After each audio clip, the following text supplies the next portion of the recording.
Start off by saying congratulations on this brand new single, Damage Plan. We've been playing it on our show now for a couple of weeks, and our listeners are absolutely loving it. So congratulations. Oh, that's really cool, Dave. Thank you. Yeah, it's been a really cool response.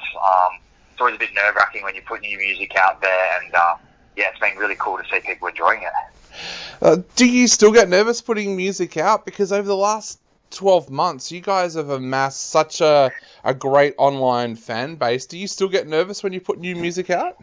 Look, I think the process of it is kind of more habit than anything else now, but I still do, just because anytime it's brand new material, you just don't know what the reaction's going to be, and I think I don't try to take that for granted too much, because it's always really exciting, and sometimes that can kind of translate to a bit of nervousness as well. So yeah, it's cool, it's good. Now, I think this track really, a lot of people have related to the track. I know this is a track it's written about pretty dark times. Can you tell us a little bit about what you actually wrote this track about? Yeah, Dave. So pretty much the song was kind of an opportunity to sort of talk about I guess the struggles that anyone can kind of go through. Myself or anyone really, when it comes to a toxic relationship or a kind of a toxic addiction, or really anything in your life that's kind of holding you back and preventing you from sort of being you or living your sort of best life. And Damage Plan was just kind of about, I'm kind of through with it. I've had enough, and I want to change for myself, and I'm leaving that sort of negativity in the past. And that's really what the song's about, is sort of rising up and saying, I'm done with it, and I think that kind of lent itself well to the more aggressive nature of the track. And it's just the sort of thing where really anyone can go through something like that. It's a very, very deep and personal track. Was it a difficult track for you to write? It was, yeah, it definitely was, Dave. And I think the reason for that is because I hadn't really gone. I think I sort of went outside my own box a little bit, in the sense that, like, the song talks a little bit about, a person that might be, emotionally or physically sort of abusive to you, and wanting to sort of overcome that. And I hadn't really written outside of my perspective on things like that before. Like, I've definitely gone deep into my own psyche, but this is more of an opportunity to speak a little bit more broadly. So yeah, it was difficult, and I think we all as a band learned a lot from doing this song, and in future material wanting to keep breaking new ground lyrically, and trying to expand on the things that we talk about. And but it was a very, very rewarding experience all the same. You talked about the more aggressive nature of this track as well. Did that music come before the lyrics, or did that aggressive side come from the lyrics and what the lyrics are talking about?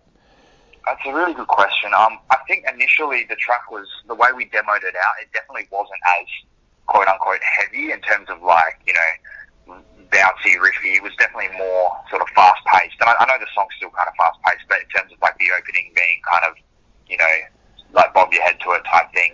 So initially the lyrics probably didn't paint as hard of a picture, because the song probably didn't match the intensity.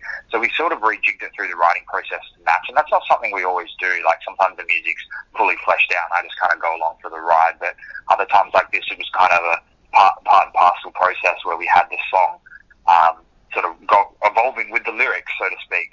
And I think that worked well, because we could kind of bring whatever themes, whatever sort of content the song was talking about at that time, we could match it with the mood of the music. Now, we mentioned before about the online fan base that you guys have amassed over the last 12 months. You guys have had 2 million Spotify listens just in 12 months. Do you have any ideas how that's happened? Like, has there been something that you guys have done differently while the world has been in lockdown?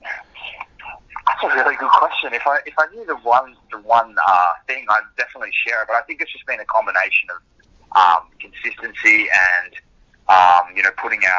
applying ourselves every day, in terms of, like, always looking to the next thing, looking at different ways to engage with people.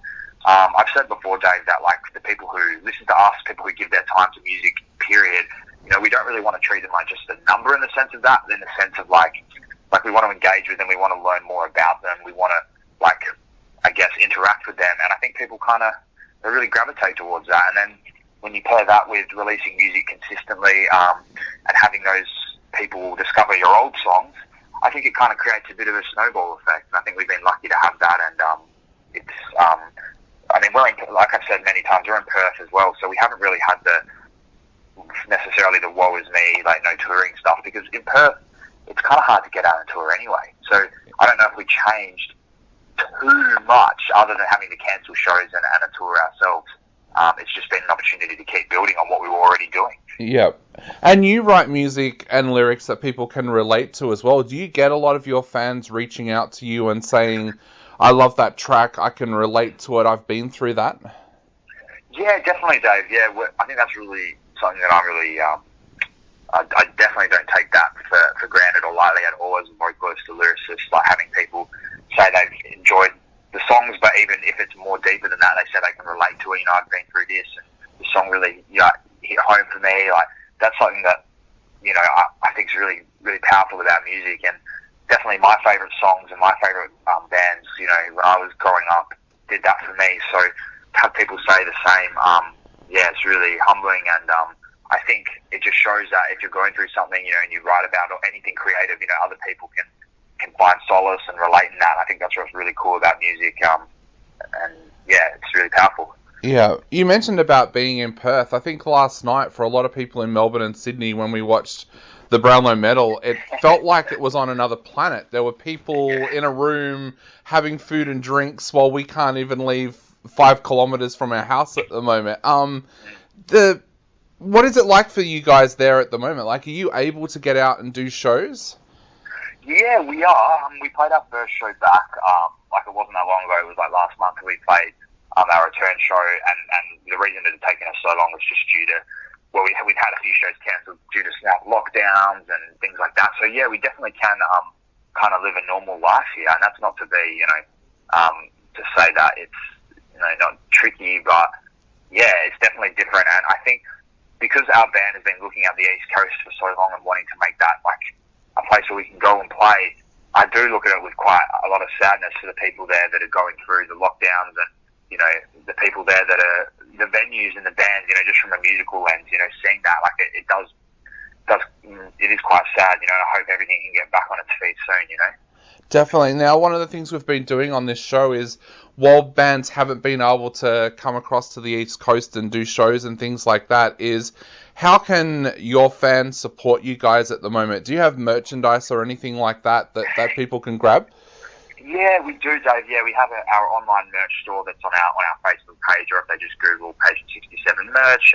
Otherwise, we have a supporters function on Facebook where, like, for a small monthly fee, like, it helps like keep the band kind of running. You know, it's obviously not it's not cheap to run a band when we're doing things like so regularly, but it gives people an opportunity to get some like stuff in return from us when they support us on Facebook. Other than that, it's just streaming music, like with any of your favorite bands, like streaming their music, sharing it around. And yeah, if you get the opportunity to buy merch, it's now so important for fans to do that for the bands they care about, and yeah, it's keep the industry kind of moving, you know. Now, the big question is, Damage Plan part of something bigger? Can we expect an EP or an album coming out sometime in the future? Yes, it is. I can't really say too much more because it's just the logistics of being worked out, but definitely you'll be hearing more from us, and I don't shy from that. I think it's important if you hear something from a band you enjoy or a new band you found, I think it's cool to know they have things that are in the pipeline, and we definitely have a lot planned in the space of new music, so more things coming soon. Awesome. Well, mate, we're going to play Damage Plan on our show again right now. So is there anything you would like to say to our listeners out there before they take another listen to Damage Plan? Just thank you so much for giving, you know, smaller, you know, up-and-coming artists a chance. Thanks for the great work you do, Dave, as well, in your show, and helping to push, you know, new bands and new music to people. It's not something that our band takes for granted either, and yeah, just thanks for giving us your time, and I hope you enjoy the song if you haven't heard it. Not a problem.